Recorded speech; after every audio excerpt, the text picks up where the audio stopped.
Hello and welcome to The Square Window, the podcast that rewinds time to take us back to the golden age of kids' TV shows. If you listened to our first episodes, a massive thanks for coming back for more. And if this is your first time, a big welcome to the show. As this is very early days for the podcast, I'd be really appreciative if you could help spread the word by sharing our social media content.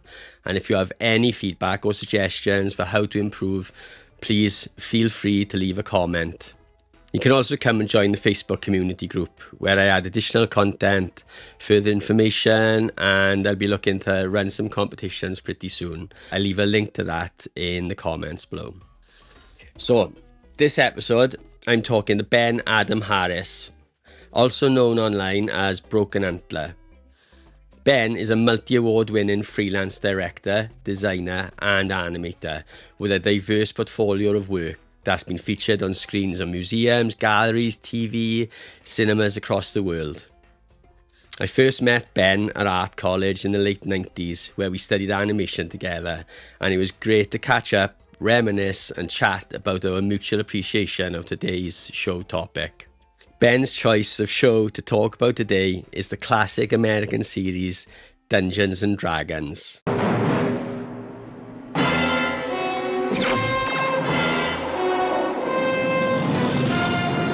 was that? That was Venger, the force of evil. I am Dungeon Master, your guide in the realm of Dungeons and Dragons. Yo, yo, yo, yo, yo. Sorry, dude. You I okay? just couldn't resist, and I thought it would make it up, at the very least. Let's put that down. Because I saw your T-shirt, and I was like, oh, what is that? What is that? And then I was lying in bed, and I went, Animals of Farthing Wood? That pops up. And I was like, what's that about? Like, oh, God, this is like really racking into the childhood. It's so I know, man. I need to have a little look-see. Yeah, well, do you know what? That's almost, right, the whole point of this, because what's been really nice about speaking to people, and not just the people who I've been interviewing, but just general people on social media, like the nostalgia levels for what we watched when we were young, it's really high, and it's like, I mean, I've sat now and I've gone back through a lot of the stuff. You know, I've caught it on YouTube, I've caught it on Amazon or something. It's not very good, you know. No. And like today's is like the perfect example of a show I remember as I loved it when I was a kid. Yeah. And I watch it now after nearly 30 years as an animator, right? And I'm looking at it and it's like, ooh. Yeah, don't worry. That's rough. Oh yeah. Excellent. Yeah. Yeah, I did my homework because I suddenly was like, I suddenly thought, I don't know, it just when you asked the question, it stuck in my head. But what interestingly about the nostalgia thing, we watched Transformers as a kid with my daughters, one of the latest ones. So it's just like, oh, and the eldest is like, this is kind of cool, isn't it? Like all these robots that turn around. I'm like, I said, we grew up with this. We grew up with robot trucks that turned into robots. We grew up with other worlds and like superheroes and all these sort of things. All the stuff that you're really watching now is all the stuff that was invented for us as kids. And she turned around and was like, oh, yeah, we don't really have anything like that now. And I appreciate that she won't have nostalgia until further down the line. And, you know, my youngest is all over that K-pop. So that could very well be her thing. But it's captured her in a way that I think all these shows captured us. Like, properly, you know, she's on it every day. She's watched that movie about 10 times. She's got the music on. That's massive at the moment. Yeah, do you know what I mean? And that's, I think we had a plethora of stuff that we could just... Oh, mate, I've been trying to find broadcast, original broadcast dates for when these were shown in the UK, and then realising that I caught a lot of these just on VHS. It's like a lot of this I didn't catch broadcast first time. It was like, or they weren't broadcast. And like, don't you remember Action Force? Yes, yeah. That was never broadcast in the UK. I caught that on episodes of the VHS from the rental store. You know, it's like, Oh well, then I must have done the same. I just assumed yeah, it was yeah. on TV.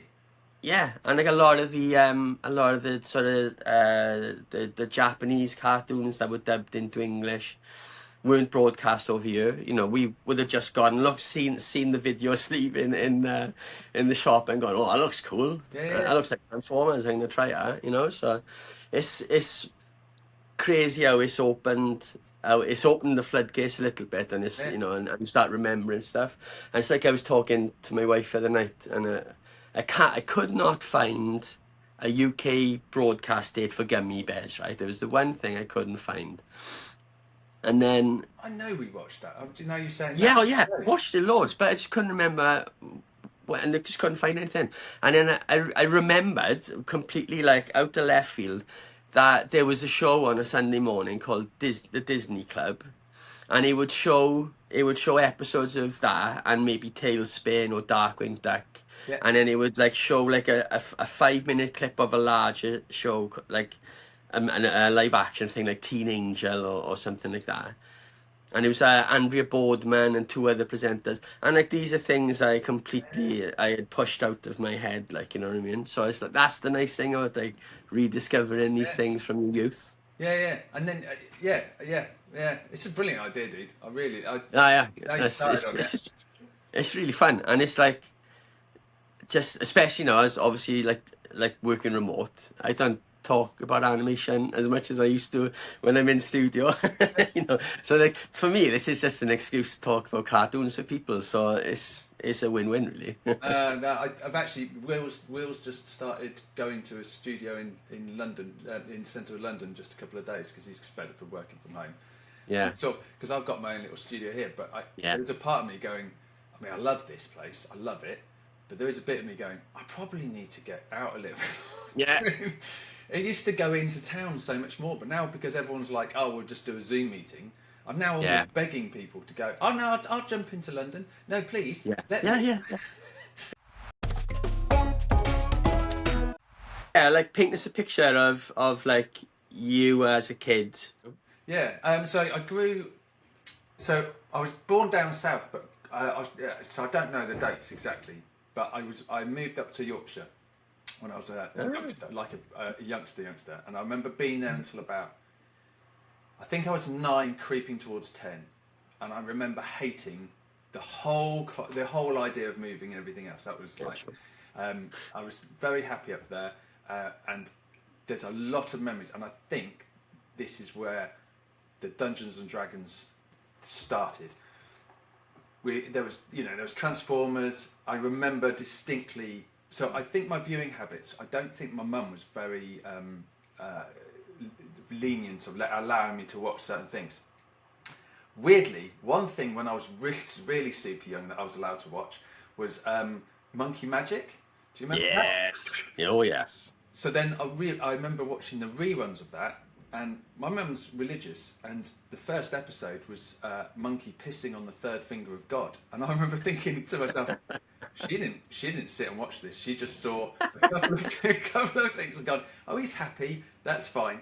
So I think that probably opened the doors. But I remembered having to persuade my parents to allow me to watch A-Team, and I had friends around, and we'd all be biking around like a close. So we were down, I think it was Ox Close up in Stamford Bridge in Yorkshire. So we'd all be on our bikes and we'd biking around. There was a little woodland area, and then we were allowed to watch A-Team. But I remember at school conversations about like the weapons from D&D, and we didn't play the game. It was all just the cartoons. I don't remember being introduced to D&D until and when I got introduced to it, we'd moved then down to East Midlands or Northamptonshire area, and then that was uncool. Do you know what I mean? You had like this little group of kids that were doing the D&D, and it was I found it fascinating, but I couldn't hang with them because they weren't part of the cool kids, and I was just on the periphery of these cool. So it was that horrible bit where you're like, I like that. Yeah. I'm sort of being influenced by all these people that don't get it, and Yeah. So that's where I started. So I grew up in Yorkshire till about 10, and then moved down to to Northamptonshire. So, but I remember. So my view, I don't recall massively my viewing habits. You'd have those pockets, didn't you? You had those corridors of time. So I do remember on birthdays. I remember my sister's birthday, where us being allowed downstairs early because I think we got up too early for school, and we just got to watch. She wanted to watch the Care Bear movie, so we just sat and watched the Care Bear movie. And I was such an animation geek. I didn't realise at the time, but anything animated, I would just sit and watch. I would just happily, didn't matter what the context was, the gender aim of it. I would happily just sit and watch the whole thing. And Dungeons and Dragons must have been in the mix on that. And then rewatching them recently, oh man, like the orcs. And there's that scene. There's a tune. So it's not the main theme tune. It's like the danger tune. So if you listen to it, it's got this sort of like, it's quite ominous. And I was like, whoa, that really brought back some proper memories. So and I remember in my teens happily just I'd sit and watch. And then you'd have the Saturday morning. So I think it was pretty much the little corridor you got at TV in the evenings after school. Saturday mornings, Sunday mornings, with potentially the Disney Club or some other sort of Sunday morning thing. I think that's it. But I used to love it, and I do remember. I can't remember the name of the show. There was Grange Hill, and there was another one which went do do do do do do do do do do do do. Johnny Briggs. That's it. I put that up on the Facebook group the other day. I used to hate anything that was live action. So as soon as the animation ended, I'd switch off. I'd you were missing out on some class for there. Johnny Briggs was amazing. But my sisters would watch it, so I'd just sort of sit there. And I think it informed my habits going forward. I can't stand anything that is just set in one place. I'm like, it's the kitchen and his little courtyard thing, and I'd just be up and out. So that was me. And we were spoiled. We were spoiled by how imaginative and how large these shows were when we were kids. And I think that's the key. And I think that to me is what Dungeons and Dragons did. It took, so like, He-Man, you're in a certain place. Transformers, you're back on Earth, but you've got this idea of a bigger space. Dungeons and Dragons was just epic and ever rolling. And another thing I quite liked, even though it was episodic, it like had a running series, and they would, they never got home. The something like Cities of Gold, that used to wind me up because it just felt like it was dragging on, or Ulysses. Like there doesn't feel like there's an end. Whereas for some reason, even though it was very formulaic on retrospect, they'd be in trouble at the beginning. Then Dungeon Master would come in with his Yoda riddles, and then you'd have the sort of calamity of it all, and then they'd figure it out at the end. And half the time they were just about to get home, and then had to make the decision not to. But it was just the breadth of the world and the breadth of the different characters. And looking. It was that Incredible Hulk method of storytelling, wasn't it? Where they are just in a kind of different place every week, and they help a different group of people. And there's the potential of it letting them get home, but then it'd be something else, and then roll in and everybody's safe and everybody starts again in the following week. And there was like little threads of storytelling continuity, with Venger eventually turning out to be Dungeon Master's son, or alluded to, because there's just I rewatched that. It would have been covered in the final episode apparently, and they never got to that final episode. It's called the Requiem, isn't it? That one, but never because I rewatched that episode, and it's just a little throwaway comment. But there was quite a number of throwaway comments. I sort of did a bit of rewatching of different things. It's actually been really lovely. Sitting there doing my work, drawing away. I'm like, I think I could get away with doing this. This is so... Sorry, clients. I'm honestly working. But there's a little throwaway comment where he just sort of, Dungeon Master, at the end of it all, they sort of said, there was a point where Wenger had to help. They had to work together as a team, but he doesn't turn on them like a true villain would. A proper villain would have just at the end gone, right, double cross, but he doesn't. Skeletor would have done it. Yeah, exactly. Yeah, and he held his word. So and they sort of went, oh, is he is there some good in him? And there's this little moment where Dungeon Master says, he was once good, but we all make mistakes, and he was my biggest one. And there's lots of comparisons between, Dungeon Master, Yoda, Star Wars. There's even a bit where they talk about Obi-Wan, and Star Wars again, this epic universe, which I love. So you sort of go, oh right, I think Dungeons and Dragons started that whole thing of going big world, like a whole world out there that's accessible and has an infinite amount. Did you catch it first time, or was it reruns, or did it get you as soon as you saw it? I think I don't know 100%. I would imagine it must have caught my attention pretty quickly. I just remember playing on the playground, and it would be, everyone wanted the bow because it could do everything. Do you know what I mean? It was just like, it's not just a bow; it could create lassos and stuff. But I also remember really liking the idea of being the thief as well, the shield. Yeah, pulling the hood up. Yeah, exactly, and just disappearing. So I remember we'd play games with that. So there was often, there was some sort of. So the story, I don't fully remember exactly the games, but I do remember us talking about, and it was always that typical kid thing. No, I've got the bow, you can't. Not like, we can all have a bow. Why don't we all have a shield as well? Do you know what I mean? It was never sharing. It was like, no, you're Hank. No, you're Eric. I don't want to be Eric. It's just a shield, man. What do you do with just a shield? So, I'm Luke Skywalker. You are Chewbacca. Yeah. Chewbacca. And there's a reference to Chewbacca in one of the episodes as well. When there's this Wookiee type of thing come out, and it says something about Wookiee. The rewatching it's made me go, oh man, Star Wars and that must have been literally somewhere in painting the same picture. 100%. Well, I think looking at doing some research into the show, and it was 1984, I think. It was in the States. They released it in 1983, and it ran till 1985, and we got it as usual like a year later. It was September the 10th, 1984 on BBC. Yeah. Which is a Monday apparently, but yeah, that would.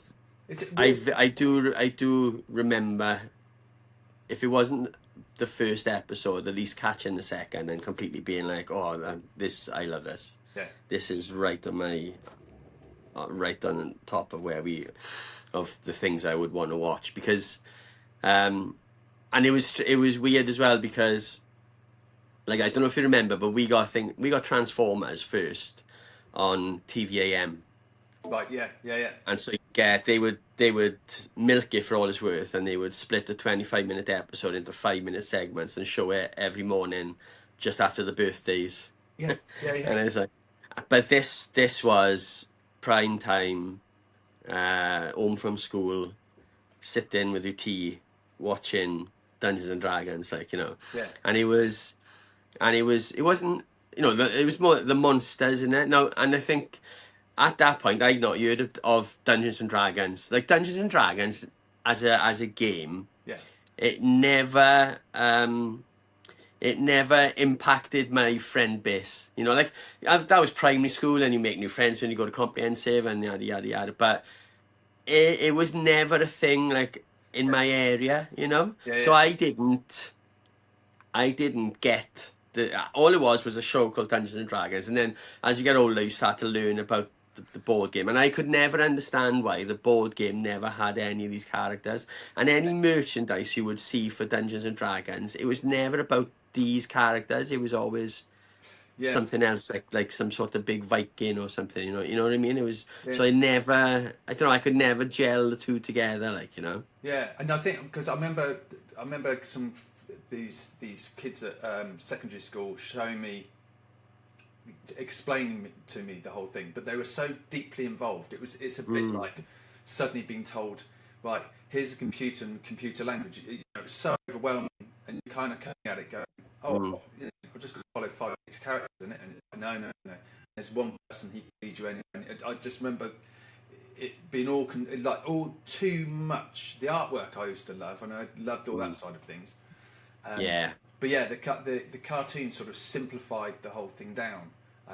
But weirdly, I think it's one of my big regrets that I never found people because I think I'd have loved it.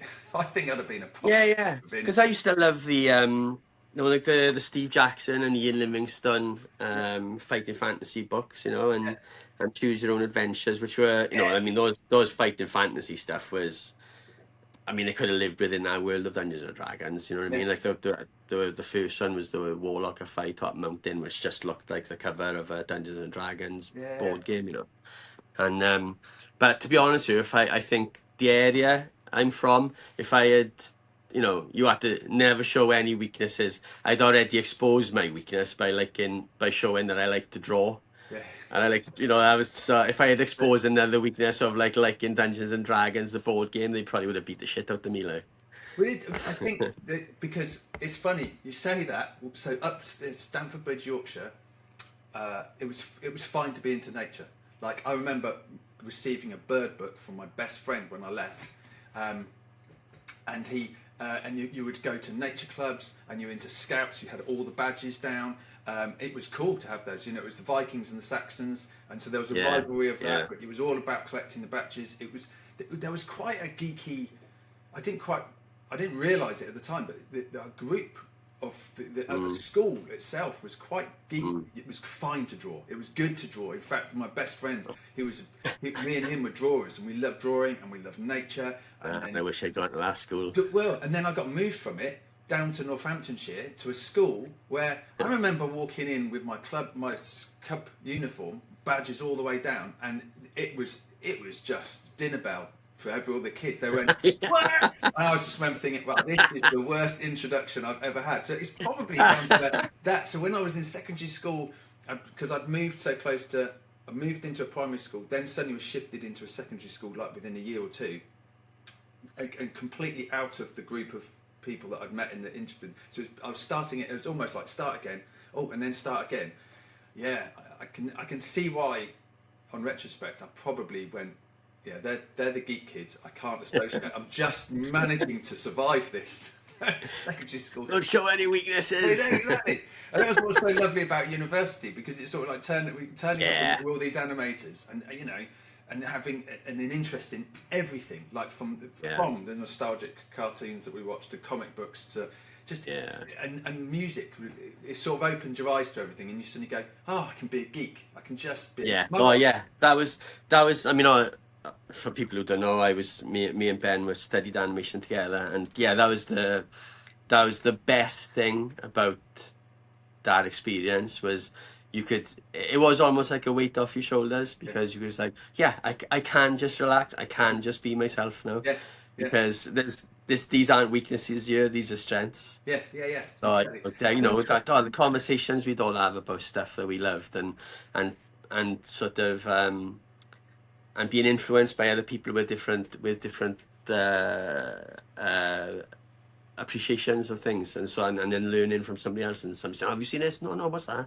Oh, you should watch this, or borrow this book." And that was definitely the best educational experience I've ever had. Yeah, I agree, and it turned from, which sounds like you had the similar sort of thing. It turned from, if you had an interest outside of football, or I mean, I wasn't into football, so probably that was my immediate card that I showed. I was like, not that really fussed. It's like, you're not following a team. You're not. I'm like, I can just name teams. So I would randomly. Who do you support? I'd randomly forget and so I'd pick. I remember supporting Villa and Liverpool, Man United, different people. Accrington, Villa, United. Just name someone. Who's your favourite player?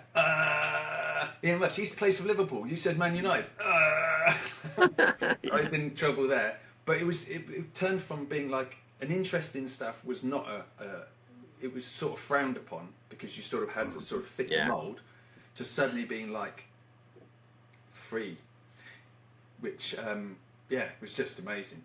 But it's been cool, because looking back, when I did my GCSEs, my artwork, my final piece was an entire it was a party scene for dwarves and trolls, and so it was all the hand drawn. So I'm trying to remember the name of there's an artist who did all the Terry Pratchett books, and I never got into Terry Pratchett until many years later. Yeah, but the artwork was, and looking back at that, I'm like, and I've got it somewhere here. It's like Garden of Delight or something, and it's that must have been. I'm sure I was informed a little bit from the Dungeons and Dragons. Yeah. Oh, yeah. Yeah. And the books you're talking about, you were saying the Choose Your Own Path. You know, Yeah. I love those, and just the.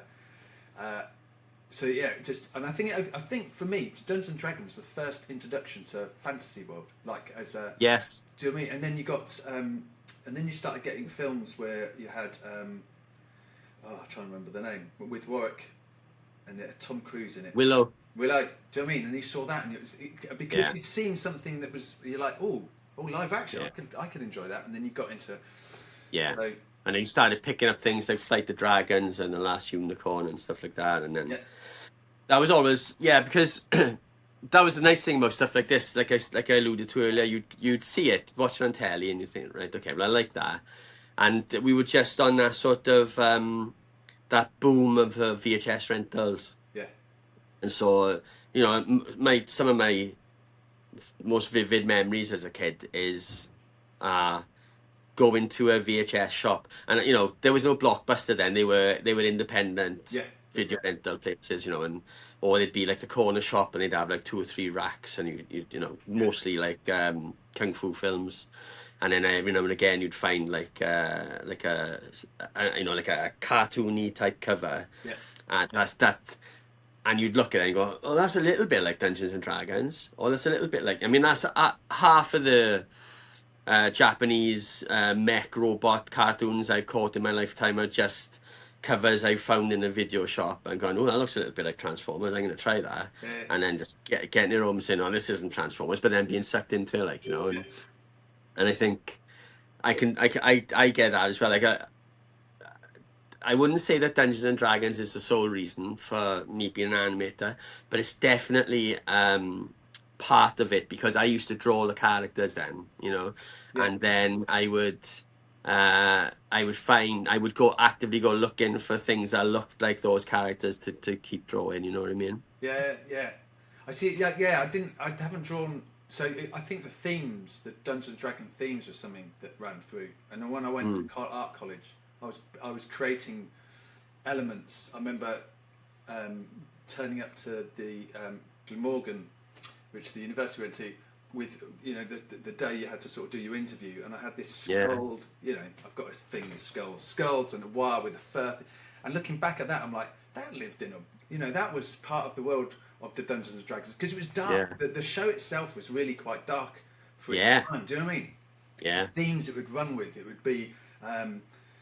It talked about death and morality and everything else, but also the characters. And there's that, there was one distinct character that I remember, which was, it was a wizard that had been turned into some sort of tree monster. Yes, yeah. He was trying. They kept thinking he was trying to hurt them, and they would attack him, but he was just trying to speak to them.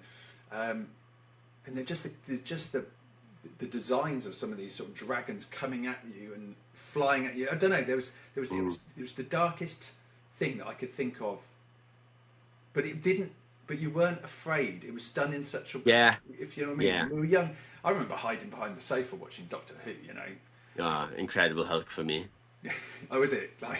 Yeah. I used to come on, and that theme tune would play, and I'd be in my nan's on a Saturday, and I just remember my mother still talks about it now. I would start screaming, crying, and hide behind the settee.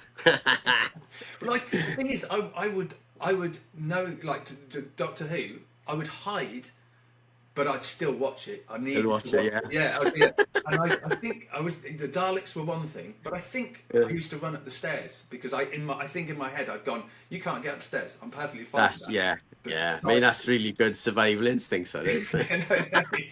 But the cyborgs used to freak me out because they could get upstairs. So I remember you get to the point where I was like so petrified, I'd leg it up the stairs. Really slow. But if it was a cyborg, so I was just like, oh, they're coming. So it was all. the dark. I think that introduced me to the dark themes of it all, and I still like. Well, it. there was a lot of, again, from the research, there was a lot of controversy around the cartoon because of that, because of it was seen as a very violent cartoon. Yeah. Um, and then at one point, because there's one episode, the Dragon's Graveyard, where the characters as a group contemplate like killing Venger, killing him so that Yeah. they can get home. And then at one point, that episode was the Christian groups were trying to get it banned. But there was some controversy apparently. I don't know, and I don't know this story, how accurate it is, but a child committed suicide or something in America, something to do with either the show being cancelled or, but then again, so that there was a furore around that. Then you know what I mean, that this show causes children to kill themselves, and you know how the groups were back then. Yeah, well, I think it's. But yeah, it's a dark one, man. Well, I think that's still now, but that's. I think that's the. We got kids. If you shield them too much, Yeah, you know what I mean, they don't discover these things. And I do think that animations, we do it now as a career. Animation is a tool where you can sort of walk around difficult subjects, yeah, and present them. And I've seen films that have been made. I've been lucky enough to be involved in a few bits and bobs, but where you're sort of retelling stuff in a way, you can be quite raw with it. But because it's animation, it's already got a soften thing. So I don't know. I mean, Bluey at the moment. Yeah, I know you were children are growing up now, and obviously, but we've had a few years with the twins, and we've. Yeah. Myself and my wife will watch Bluey now. More than the kids will. Yeah, I'd sit and watch it, and I know my girls are both, they're teenagers now, and they're both like they know of it, and they'll all sit and happily watch an episode. Oh, the themes they cover and the way that they cover those themes, they are, in my mind, this is the best show on telly at the moment. Yeah. The writing on it is just every episode's like a masterclass on short form writing. I'm gonna start watching it then. Okay. Honestly, I recommend you don't, because you will lose yourself to it. Honestly, it's that good. Yeah. It's like I keep I'm 48, and I tell all the guys in work, it's like about how good this show is and how well written it is and how well the characters are observed and the themes that they cover, like I mean, they're dogs. They're talking dogs. Right? Yeah. They don't wear clothes, but they're talking about like characters who can't have children, and there's like characters passing away, and honestly, it's like there's some episodes that myself and my wife will watch, and we're tearing up watching it, and I'm a 40-year-old bloke watching the kids now, but then in me that's just so inspiring, because that's exactly why I love animation so much. Yeah, you can do that. Yeah. Well, I think that's the power of it. But if you just distill it down, it's just about storytelling. Yeah. You can tell a really good story really well. Yeah. It doesn't matter really what formula or the way it's presented, because you can just drag people into it. And I think, and that's a really good point, because like with Dungeons and Dragons now, like I said earlier, you look back at them, and there are episodes where the animation is quite fluid, but there are episodes where the animation is it's almost like it's just blocked. They haven't gone any further there. And apparently the production was a co-production. It was Marvel Animation and Toei Animation in Japan, and the Japanese production company saw it as quite a low priority in terms of the stuff that they were doing. So they would give out the animation to various teams within the company. So some of the teams were top draw and would smash them out. Some of the teams were just like maybe new starters, junior animators, and so then you'd have an inconsistency between a really fluidly animated episode and then like a really blocky step. Because there's one I watched where they trapped on a spider's web, and there's literally like the whole of their torso is static, and then the arms are going like yeah. But what you said is like the stories are so good, so well written, and you're so invested. You just forget. You don't care how bad the animation is. You just watching it and enjoying it. Yeah, exactly. And I think it all stems from that. And I think the animation, you know, South Park's always the one that really sort of says to me, like, you know, I remember the first time I saw that, we were studying animation, and I remember us all sitting there, and it was just like, you know, I think it was Pete who showed it to us, and I think we all sort of, you know, the opening credits, you know, and they're singing, and I remember us all sort of looking at each other, just thinking, well, we're here, this is no production, man. And then you suddenly get into the story, and you're like, okay, now I know what I'm watching. I get now what I'm doing. So, yeah, I didn't know about that, about the lower priority. But yeah, you're right, because there was. I remember watching the piece the other day, and you know, you just got the whole, and it's the head just sort of like doing this, almost like it was cut out, and they were just like pivoting. Well, that's it. I mean, that was a Marvel standard, wasn't it, back then? Because you look at, I mean, you know, my earliest memories of cartoons are watching the Spider-Man cartoons with, you know, one of the best theme tunes ever, and they were basically just comic strips that had a mouth moving. Yeah. You know, didn't bother me because it was Spider-Man and he was, you know, he was shooting webs of shit, and it's like, it don't bother me. The animation is barely any animation under it at all, but I'm gonna watch it because I love Spider-Man. But it's also the designs and the drawings. Yeah. You know what I mean? That's the other side to it, I think. You know, if you sort of see a dragon and it doesn't necessarily move well. I think you're young enough as well that you let your animation, you know, your imagination just, you know. Yeah, it fills in the gaps, doesn't it? Yeah, exactly. Yeah.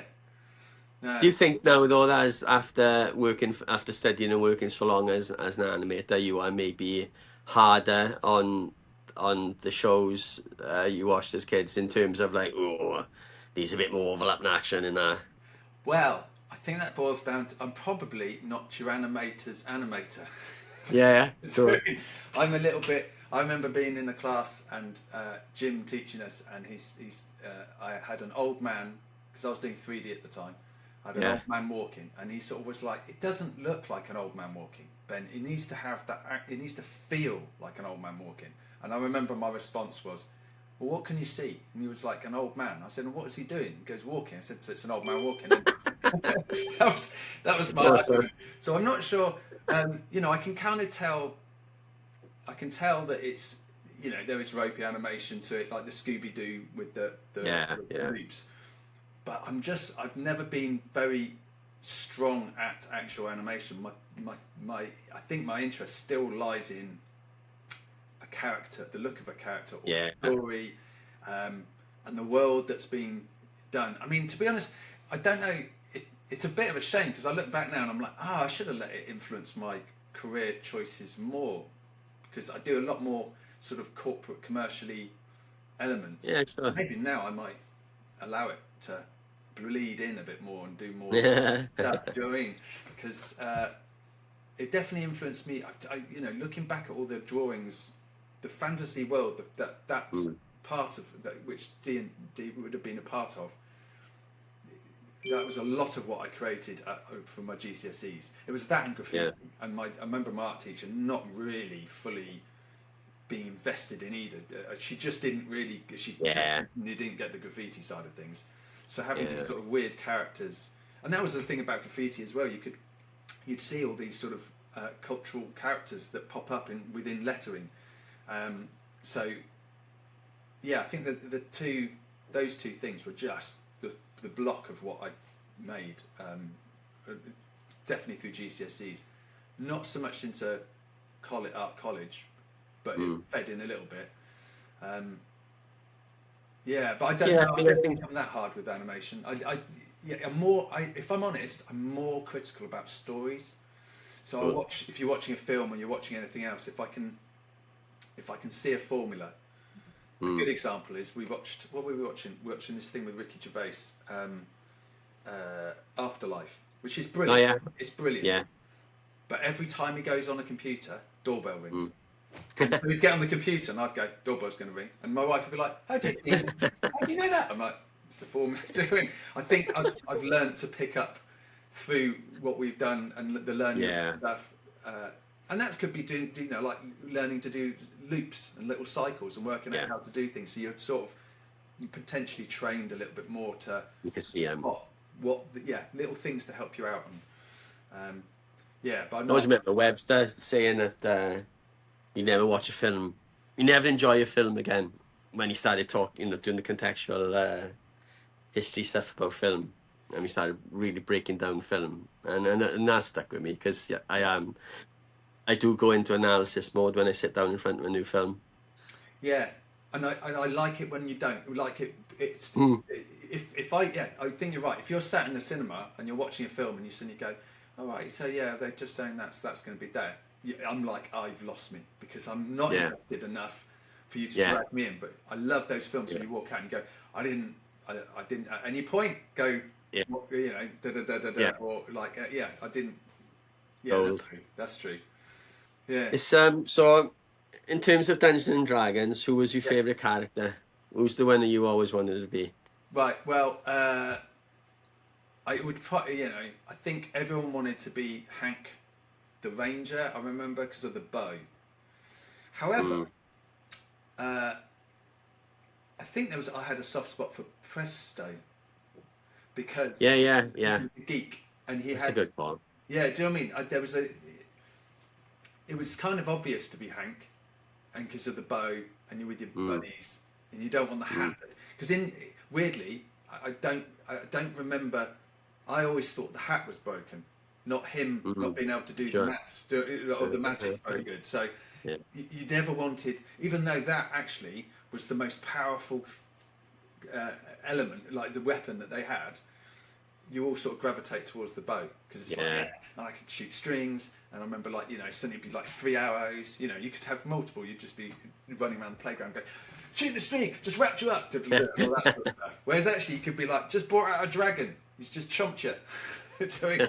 So I did like Presto, and I think probably because there was a geek inside of me desperately trying to get out, and he had that sort of part about him. But what I didn't realise until I rewatched the episode, and is that he was already there's a character, can't remember the episode's name, where they're stuck in time, and there's a young kid that's trapped from their world, from their town, and they're trying to. He's just about to go back to the world, so he's been trapped in this place where it never hits midnight. Oh yeah, something like never midnight club.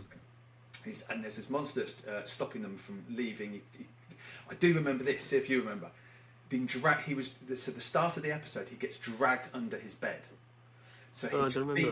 I had a thing about under the bed, and I'm like, that has got to be part of it. And as soon as I rewatched that episode, and he's been dragged under, and his dad's running and trying to pull him back, I'm like, that's a memory. Wow. That's a nightmare stuck in my head. It's traumatizing. It was. So and then so this young kid, but he turns around to Presto, and they're all convincing him, tell our parents we're safe, we're okay, we're trying to find a way home. And he's like, don't be silly, you were at the park last night, it's Sunday night, it'll be Sunday morning, tomorrow. Nothing. You were there yesterday, this is all part of my dream. And Presto, I'll see you on Monday, and you can show me some of those stupid magic tricks you do. And you're like, because it's weird. You got Hank, you got Sheila, you got Bobby. They've all got Eric. They've all names, and then Presto. Yeah, you never find out. Yeah, I know. Yeah, that's a really good point. And Dungeon Master would only refer to Sheila by her name. He'd refer to everybody else by their class. Yeah. I noticed that, and that's a good point actually. Because going on to the voice cast. And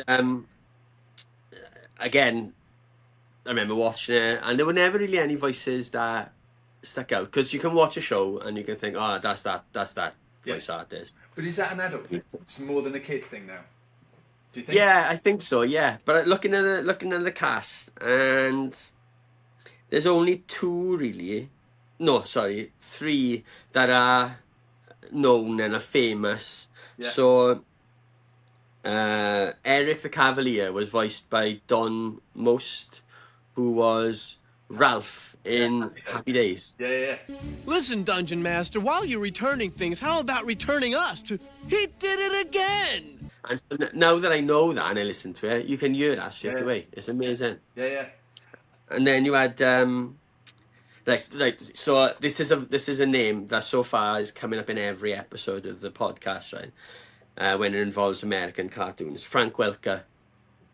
He's like he's like voice acting royalty, so he was Megatron. Yeah. And he was Ray in Ghostbusters and Slimer, and Was he Scooby Doo? no, he was Fred in Scooby Doo. Scooby Doo. He was Fred Jones. Yeah. So, but in this, all he does is the unicorn uni. So he just does like a sheep voice. And then the other one then, which I really didn't get, was Avenger, and that's Peter Cullen, Yeah. and that's Optimus Prime. For you know me as Avenger. Oh, no! I will use the magic of your hat to add to my power. Yeah. So straight away. You know what? I don't recall ever realizing that. You listen to it now. I'd be drawing away watching an episode, and I'd be like, it's Optimus Prime. You just know it is. One shall stand, one shall fall. Why throw away your life so recklessly? That's a question you should ask yourself, Megatron. No, I got it. Back then, didn't at all. Like. No, exactly. No, that's that. Which is weird because they would coincide at the same time. Yeah, it would have been on the same time. Yeah, I guess because one's evil and one's, but it's Yeah. almost like it doesn't really hide. You know, there is definite episodes where you're like, I'm like, that is Optimus Prime. You could just change if you change the animation, and just had him saying those things. That'd be Optimus Prime. So. Mental. Well, there was such a small, or seemed to be a small talent pool of voice artists that were just jumping across different shows, you know. Yeah. And they would just turn up, and some would do the same voice and others wouldn't. My favourite is the guy who does Garfield's voice and Peter Venkman's voice. And they both, you know, it's like they just sound the same. So it's like, why is Garfield in Ghostbusters and why is Venkman in Garfield? It's just strange. As a young kid, that just things like that just blow your mind. Yeah. I bet I wouldn't have even twigged either. Whereas now I'm not too bad at voice recognition of stuff. It's sort of something I think you just maybe grow up with a little bit. My youngest is really good at doing it. She can sort of spot stuff. But I probably wouldn't have cared because it would have. No, exactly. Yeah, I think that's the main thing. You didn't care because it's just. I'm here to watch this. That's the character. Yeah. So, so Dungeons and Dragons is one of those shows, and it never had an ending. Yeah. So, which is a shame, really, because you know it needed it. You wanted the kids to go back. Yeah. You know, you wanted that sort of either that actually. You wanted it's that quantum leap ending.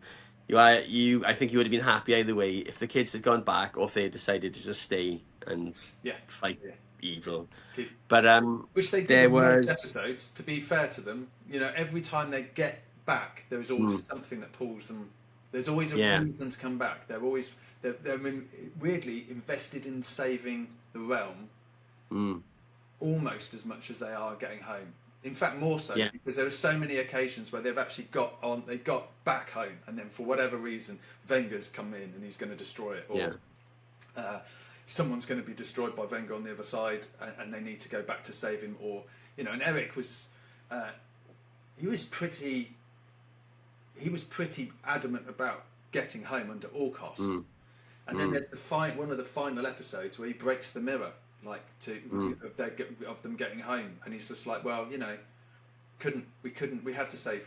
We had to do. It's almost like he's learning. And I think even Dungeon Master says something along the lines of, "You're closer to getting home than you think," because it's sort of almost like it's Eric that needs, because all the others are brave as hell. Like there's a bravery to them. Even Presto will do the wrong thing, but Eric, there was always a part of Eric who he had that sort of wealthy background, maybe. So yes, that's right. Yeah. Do you know what I mean? So it gives that sense of probably entitlement, and it was almost he needs to learn not. He's the same as everyone else. Everyone matters. We're all in this together. You're not some. And there was a bit I remember him. One of the episodes where he talks about his dad, and they meet a dad. They're trying to find, trying to rescue a daughter. This guy's daughter. I think he's a king or something.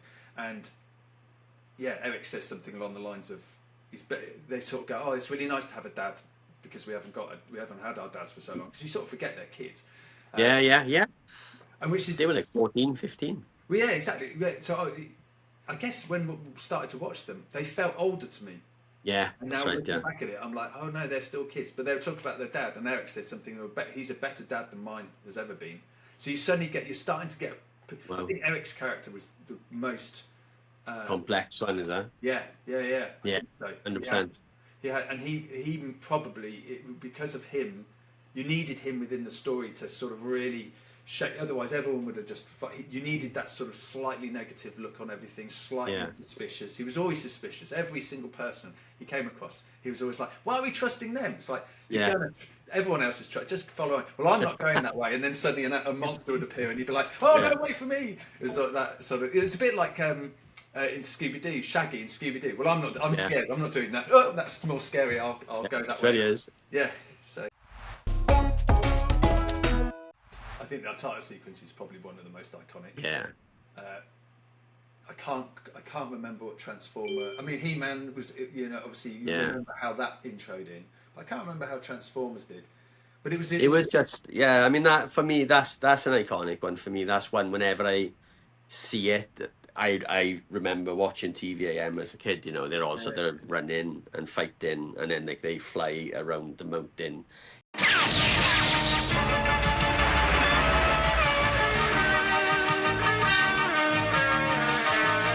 Transformers, more than meets the eye. Into the Transformers logo, Oh, and that's the class one. Yeah. I don't. It's weird though. I'd have to have a. It's obviously visually for me not locked quite the same way as them getting into the fairground ride. Yeah. I think there's a part of it which I really like, is that you sort of you jump straight into an episode. Yeah. Because the title sequence done that. Yeah, it's the story set. Yeah, it sets the whole thing up, so you sort of get an understanding where you're going. And I think they do the same with the He-Man. That's what title sequences. Yeah. For. I've always in my head thought title sequences are for. They're sort of they're to introduce you to what you're preparing to see, whether it's tonally as part of the story or just a sense. You watch James Bond title sequence, you sort of know it's got not necessarily anything to do with the title. The stories are large, but you get the sense of what you're about to. Yeah, totally. It's like a set in the premise, and you get a feel for it. And So have you got any theme tunes that are like right up there, that absolute favourites? I don't know actually. I know it's hard. It's a hard question. Yeah, I'd have to go through listening to them all to remind myself of them. And it would probably the ones be that kind of stick out from your childhood. I mean, if I'm honest, the childhood ones are the A-Team, Night Rider. I could probably that Johnny Briggs is a tune that I can always summon whenever I need, and I never liked that show.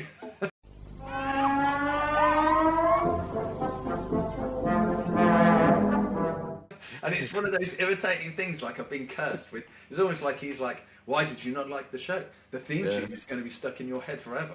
It's funny how it's come up now literally in 2 concurrent episodes. So somebody's mentioning Johnny Briggs, and either not having seen it, but knowing the theme, or knowing the theme and just not liking the show at all. But it used to, because the end of your little corridor of watching stuff, it used to start off with the kids, like the sort of quite preschool kid stuff, didn't it? So it's all for like 4, that's right. At 4:10, you'd have the window of animation, like a good episode of whatever it was, like Dungeons and Dragons, He-Man, or something. And then it would get into, that would lead you to about 5:10. So it's about 4:30, wasn't it? That's the start. You'd have some animation before 4:30. Yeah. 5:10 news round would be in. News round, see, that was it for me. News round was like, But wasn't Johnny Briggs after that? I want to say no. I want to say that it was before News Round, whenever it was on, because it was always News Round, and then it was Blue Peter, and then it was whether you wanted to stick around for Blue Peter or not, Like as I got older, it was kind of like News Round. Now I said I'm going out now. Yeah. Well, I think very early doors, I remember News Round being my cut-off, and as soon as anything, and I remember the disappointment of like sitting down and it be Johnny Briggs or like Grange Hill or something, because I'd be like, oh. Because I guess in your head as a kid, you don't sort of really read into when things are. I'd sort of sit down and like, it's end of school, I've finished school, I'm going to sit and watch a cartoon. It's not a cartoon, damn it. I'm going out. Yeah, yeah. See who's around, or go play later. That's awesome. Yeah. That's a really good point to wrap it up, dude. That's been brilliant. Yeah, no, I it's really man. enjoyed Well, it. yeah, exactly. It's time for Johnny Briggs or news round. Yeah. You should actually stick the news round theme tune in, and it just like Yeah, to end it. Exactly. The thing is, as you get older, then I'd start sticking around for news round. You just and then Never. repeat it or whatever, and then because you knew Neighbours was coming, Oh, or you'd have to switch over for Home and Away, and then come back for Neighbours, and all that. yeah, I couldn't. And then it was 6 o'clock, and it was Star Trek, Fresh Prince of Bel Air on BBC Two. See, I'd skip out for like my sisters would be Yeah. home and away, so I'd sort of indulge it every now and again. Definitely, when Danny Minogue was in Home and Away, I'd sit around, I'd watch then. But I was getting to an age where that became important. But yeah, and then it would be that flip where it'd be back again, and suddenly like you say, Star Trek would be on. Yes. Something else that it'd call you back. You had another little slither of time before parents Yeah. got the. That's a different podcast altogether. That is. Yeah. Cool. It's been really good to reminisce and a great excuse to just rewatch them and just realise how the love for them. Yeah, it's a nice thing, and I think that we had a golden era of all these things to have. 100%. Yeah, films and everything else, and Yeah. and you can see it now. It makes sense because most of the IPs that have been redone and remade are all from our childhood. Yeah, look at Masters of the Universe film coming out, and they're still trying to get that right. They beat in the Transformers movies to death. There's a running theme at the moment of a dislike for Michael Bay on this podcast, but let's not go there. Yeah, but very much golden era, I think, of TV aimed at children. That was, at the end of the day, was just trying to sell toys. Yeah, but I think they knew about just capturing a kid's imagination. Weirdly, Yeah. Almost as though the people that were making it, they would have been the adults, so they wouldn't have had that. So it's almost like they were going, "This is what we wanted to have," and it feels a little bit like our generation of people that are making it are like, "Well, this is what we enjoyed. We'll just redo it." And there's a part of me that's like, we kind of need people to go back again to, well, what did I miss? We were so overwhelmed with the options. Yeah, exactly. Like I said, the sheer amount of episodes from the amount of shows that were thrown at us as kids. Yeah, it's just it's in the hundreds. Yeah, exactly. And it was episodic. You had to sit down to watch it. You couldn't. You then had to wait a week, so you couldn't just binge it. Yes. Those weird conversations that my kids are having at the moment, like, "Oh, I've seen all of that," and so they can't then talk about it to their friend who hasn't seen it. You'd have seen it. Yes. You would have seen it because it was Monday at 4:00, 4:30, whatever. I watched that episode. Did you watch? And it was a discussion point. Yeah, totally. Yeah. That is something that is missed now. Like, friends don't understand why, if there's a show on, I prefer something that's on weekly to binging a show. I much prefer watching it, having the tension in my brain, then trying to imagine how they're going to get out of this or do what's happening next. If something's bingeable, I'll watch like 1-2 episodes. And then I usually just give up because I'm bored of it. There's no tension. Yeah, you know what? We're exactly the same. So it drives my wife mental. And the thing is, I think because we got those things, I can remember what happened 2, 3, 4 weeks ago. We will sit down to watch something, and my wife will go, "I can't remember what happened. What happened?" And I'll then just give her a rerun of what took place, and I can remember. Don't get me wrong. When we have arguments, she can remember what happened 6 years ago. I can't remember yesterday's. So she wins hand down on the memory side of things. But you win on the TV side. Yeah, because the TV and movies, I can do that, and you're right. You don't have enough time to absorb it and take it all in and ingrain you. But there's no tension because there's no like, oh look, it's like the old Batman thing, same come next week, come same bat time, same bat place, and then you'd be like, and then obviously like 5 minutes later after the advert, it'd be over. You knew when you come back after the ads, Batman's going to get out of it. And it's the same thing with binging. It's like, oh, look, there's something happening at the end of the episode. Oh, are they going to survive? Well, I'm going to find out in a minute. So what's the tension? Obviously they are, because there's another 6 episodes on after that. So it's like, whatever. That's my bugbear about streaming at the moment. I just wish they'd bring it back to where they just let it release it. I think they do when they go, oh, we're going to release it every Wednesday, but I almost feel like they need to sort of go, we'll release it every Wednesday, and then I don't know. I personally think they will. I think there'll be a change in the next 5-6 years, whatever. Because I really feel that video rental stores are going to come back. Yeah. I 100% think that, like, because people are, I am, but people are just sick of having to try to choose something on streaming. Yeah. And I would much prefer. I would much prefer to go on a Friday, take the kids, say, "What are we going to watch tonight?" Then, oh, we're going to pick that one and that one and that one. Let's go and watch it. Yeah, no, exactly. Yeah, it's narrow choice. We don't need to have a 9,000. In fact, it's the common joke. We will, if we sit down with not something in mind, we will spend the 90 minutes trying to pick something, and it's like yeah. And I get frustrated and I get annoyed, and then I'm like, oh, I can't be bothered. Stick a West Wing on. And then they go, oh, we'll just watch the latest new thing. It's like, no, don't look what the latest new thing. I'm not in the mood for that. It's awful, and it is. It's always shit. You know, the latest one. I sat through the whole of that. At the very beginning, said this will be pants. You know, I like Ice Cube from NWA, man. I'm a fan, but not. No way am I watching that. No, don't. It is awful on so many different levels, and I can see what they were trying to do and everything, but it's money grabbing. It's just like, how do we contain a story in one little thing? And it's just like, Elaine, the wife, was like, you said it was going to be pants. I'm like, yeah, no one listened to me. And all of us thought it was rubbish. I love that this is literally turned into a rant about being old. Exactly. Yeah. Bring it back to the old days. Yes. Also, I'd like to be able to watch something all the way through without having to pause it. Do you know what I mean? Yeah. Like, I'm thirsty. I'm just going to pause it. So I want my kids to have to come downstairs and go, it's 2 minutes to 6. I'm sitting to watch this, and be like, yeah. And then when it's over, it's done. Yeah. I love that. Bring back the old days. Bring back the old days. That's. I reckon that's going to be a sub theme of this. Yeah. And you no, it's been good, man. Thank you, man. I really enjoyed that. Yeah, it was brilliant, mate. It was brilliant. And so, thank you very much for asking me on and getting me back. At all. I hopefully get you back for another episode. I will. Yeah. I've got to think. Garfield was always another. Is it? Oh, I'm putting you down flat. Right. Yeah. Garfield comics. I loved Garfield. Is a massive and the save it. I'm right, because I know where you're going, and I am right there with you on this one. Yeah. Save that for the next one. Right, done.